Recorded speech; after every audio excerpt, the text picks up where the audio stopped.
Zack Snyder's vision finally released. 2017, I did a review on the Justice League. It went a little bit like this. To understand how they figured this out, how they did it. In my opinion, it was just a pretty poor attempt to bring them back.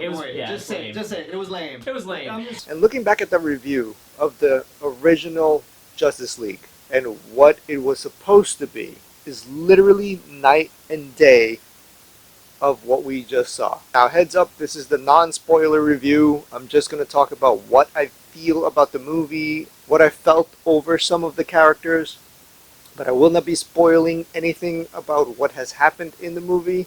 So feel free to be in your safe zone if you have not seen the movie yet. We live in a time that binging a movie that is 4 hours long is basically just like a couple of episodes of a Netflix show. If you guys want to check out my first review that was done years ago when the first 2017 Justice League was released, I placed a link in the description below. And it's actually a pretty good reference as to what I felt about that movie then and this movie that was just released. And I'll admit, I was one of the ones that was actually worried at the beginning because I know that there's going to be some scenes that were going to be recycled from the original version because the original version had recycled scenes from Zack Snyder's original vision. It is really mind-boggling as to why the people in suits didn't agree with this vision.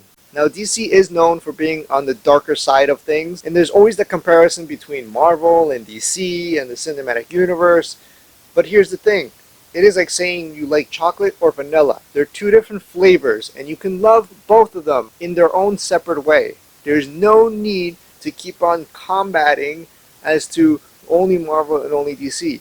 As a comic book fan, you can be a fan of both and love this version of the Justice League when it comes to the characters, showing the personas, showing their powers, and actually having a storyline where you feel for each individual character. Each individual character had its own spotlight moment, which was totally missing. And you know what? Now with the release of the Zack Snyder Justice League, there has to be some executives seeing how much the fans love this version of the Justice League and would have loved it back then.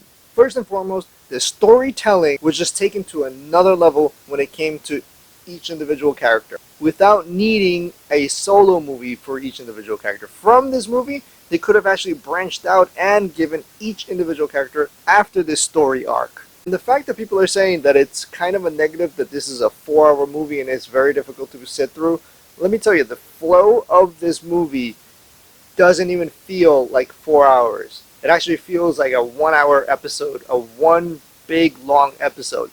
And the division of the chapters is actually really, really well put because it feels like you just finished reading one issue of a comic book or one chapter of a book and now you're on to the next one. It is really difficult to pull away once you reach the first part, second part, third part. You just keep on going. It's impossible to stop. The screenplay is multiplied 10 times fold and the special effects were even 10 times fold. The VFX, yeah, there's a kind of very minuscule amount, like I'd say at least 97%, maybe 98% perfect with all of the VFX that was put into this movie. Steppenwolf looks hella better, and it really is incredible on the twist on how you can see some of the original scenes, or well, the recycled scenes from Zack Snyder to Joss Whedon's version of it, and how he cut it up and changed it. The narrative actually changes so much. Utilizing some of the same scenes that we have seen, the narrative is completely changed in the way that it originally was meant to be. As far as being a huge Batman fan, which I am a huge Batman fan, I am actually a huge Bruce Wayne fan when it came to this movie. I felt more for Bruce Wayne. I felt a lot more emotionally connected to all of the characters here and how each one of them had their own reason for why they were there in the first place. The villains all had their reasons for why they wanted to be there, and I definitely don't understand how little of Cyborg was used in the original compared to what there really was. Cyborg is probably my favorite character of the entire movie, which before he wasn't even on my radar as being a favorite or anything. I just thought, okay, cool, Cyborg, he's emotionless, and that's it. He was angry all the time with his father. But we had no backstory to him, no origin, nothing. And how well they were able to balance out all of the heroes and how they actually showed up within their screen time, because some were not shown as much as you really wanted to, but then you think about, wait, they already had their solo movies previously, and this would have been a very, very good balance as to how much is shown here, because we don't need that much backstory. We're already emotionally attached to these characters that are getting less screen time and putting the newer ones into the spotlight. And that was one of the main things that was missing out of the first Justice League, which shouldn't have been all chopped up and butchered into one tiny crappy ass movie. It should have been divided between at least 2, maybe even 3 movies. They had the ability to expand on all of these storylines. And need I say, they have the ability right now. If they're noticing, if they're listening to the fans, they can expand on this right now and return the Snyderverse. After the complete mess of the second Wonder Woman, which was a major disappointment, to see the Wonder Woman in her major badass moments and how they extended certain of her scenes.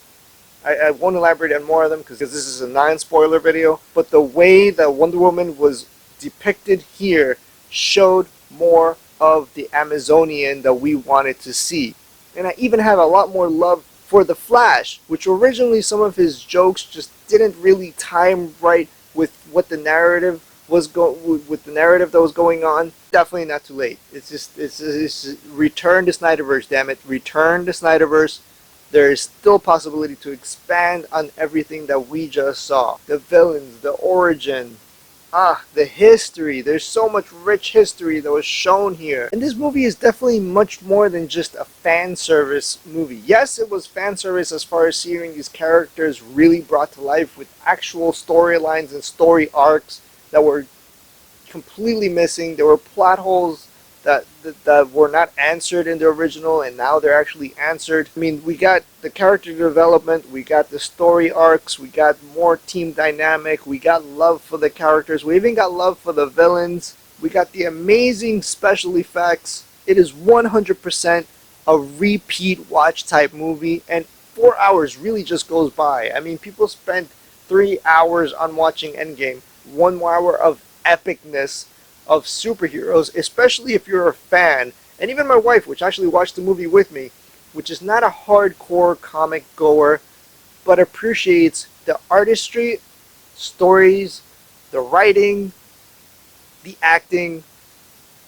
When all those things were on point, while still respecting the characters that we grew up with as comic book goers, that's what makes this movie a work of art. I don't know what you're waiting for, but get your butt and go and watch this movie right now, because I am probably going to go and watch it again for the second time, and it will be a complete breeze, and it is just pure, utter enjoyment to watch this movie, to see what Zack Snyder originally had in store for us. It is just a complete miracle.